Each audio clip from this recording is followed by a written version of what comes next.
ಸತ್ಯ. ನೈತಿಕತೆ ಕಳ್ಕೊಂಡಿದೆಯಾ ರಾಜ್ಯದಲ್ಲಿ, ನಿನಗೆ ಬೆಲೆ ಇಲ್ಲ. ಇನ್ನೊಂದು ಸಂಗತಿ ನಾನು ಹೇಳಲಿಕ್ಕೆ ಇಷ್ಟಪಡ್ತೀನಿ. ಈ ಸ್ವಾಮಿ ಹಿರಿಯ ನಾಯಕರು, ದೊಡ್ಡ ದೊಡ್ಡ ನಾಯಕರು ಫೋನನ್ನು ರೆಕಾರ್ಡ್ ಮಾಡ್ಕೊಳುತ್ತೆ. ಯಾರೇ ಒಂದು ವಿಶ್ವಾಸ ಇಟ್ಕೊಂಡು ಮಾತಾಡಿದರೆ ದೊಡ್ಡವರು, ಅವರು ರೆಕಾರ್ಡ್ ಮಾಡ್ಕೊಂಡು ಹಿಂಗೆಲ್ಲರೂ ಕೂತ್ಕೊಂಡಾಗ ಅದನ್ನು ಆನ್ ಮಾಡಿ ತೋರಿಸ್ತೈತಿ. ತಲೆ ಹೋಗೋ ಪರಿಸ್ಥಿತಿ ಇದು ಎಂಥ ಅಪಾಯಕಾರಿ. ಮತ್ತೆ ಸಣ್ಣ ವ್ಯಕ್ತಿಗಳಲ್ಲ, ರಾಜ್ಯದಲ್ಲಿ ಚುಕ್ಕಾಣಿ ಹಿಡಿದಂಥ ನಾಯಕರುಗಳು.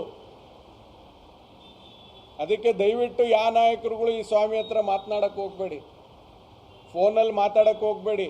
ಅಪಾಯಕಾರಿ ಸ್ವಾಮಿ. ಸುಮ್ಮನೆ ಯೋಗ ಮಾಡ್ಕೊಂಡು ಎಲ್ಲಿ ಬೇಕಾರಲ್ಲಿ ಇದ್ದರೆ ಸರಿ ಇರ್ತತಿ, ಇಲ್ಲ ಅಂದ್ರೆ ಅದನ್ನು ನೀವು ಕಳ್ಕೊಂತೀರಿ. ಒಂದು ನಿಮಿಷ, ಮಾಧ್ಯಮ ಮಿತ್ರರೇ, 45 ದಿವಸ ಹೋರಾಟ ಮಾಡಿದವರು ನಾಗರಾಜ್ ಸಾಹೇಬರು, ಮೇಯರ್ ಸಾಹೇಬರು, ನಾವೆಲ್ಲ ಮಾಡಿದ್ವಲ್ಲ. 45 ದಿವಸ ಹೋರಾಟ ಮಾಡಿದವರು ಉದ್ಘಾಟನೆ ಆತಲ್ಲ, ನಮ್ಮದು ಪಾದಯಾತ್ರೆ ಉದ್ಘಾಟನೆ ಕೂಡ ಸಂಘದಿಂದ. ಆ ಸಂದರ್ಭದಾಗ ಎಲ್ಲ ನಾವು ಇಲ್ಲೇ ಇದ್ದೀವಿ. 45 ದಿವಸ ಯಾರು ಕಾಣಲಿದ್ರು ಮೊದಲನೇ ಸಾಲಿನ ಕುಂತಿದ್ರು ಉದ್ಘಾಟನೆಗೆ, ಎಲ್ಲಿ ಕುಲ ಸಂಘದಾಗ.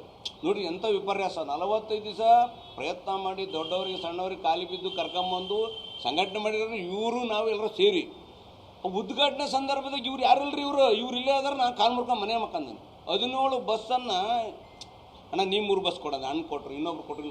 17 ಬಸ್ ನಾನು ಬೆಡ್ ಮೇಲೆ ಮಕ್ಕಂದು ರೆಡಿ ಮಾಡಿದ್ದೀನಿ. 5 ಬಸ್ ಹರಿಹರ ತಾಲೂಕು ಕೊಟ್ಟಿದ್ದೀವಿ, 5 ಬಸ್ ಹರಪಳ್ಳಿ ಕೊಟ್ಟಿದ್ವಿ, 7 ಬಸ್ ಇಲ್ಲಿ ಬಳಸಿ ಅಂದವಿ. ದುಡ್ಡು ಕೊಟ್ಟಿದ್ದು ಯಾರು ಅದಕ್ಕೆ? ಇವರೆಲ್ಲ ಕೊಟ್ಟರೆ. ಇವ್ರು 1 ರೂಪಾಯಿ ಕೊಡಲಿಲ್ದರು ಮೊದಲನೇ ಸಾಲಿನ ಕುಂತಾರಲ್ಲ ಉದ್ಘಾಟನೆ ಸಂದರ್ಭದಲ್ಲಿ.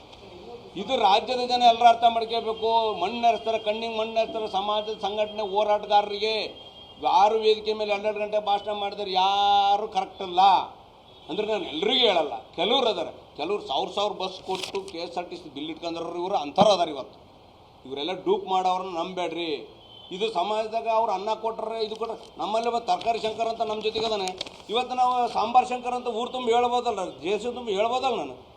ಅಂದರೆ ಅವನು ತರಕಾರಿ ವ್ಯಾಪಾರ ಮಾಡ್ತಾನೆ, ಸಾಂಬಾರು ರೆಡಿ ಮಾಡ್ಬೋದು, ಅದಕ್ಕೆ ತರಕಾರಿ ಶಂಕರ್ ಅಂತ ಹೇಳ ನಾನು ಮಾತಾಡ.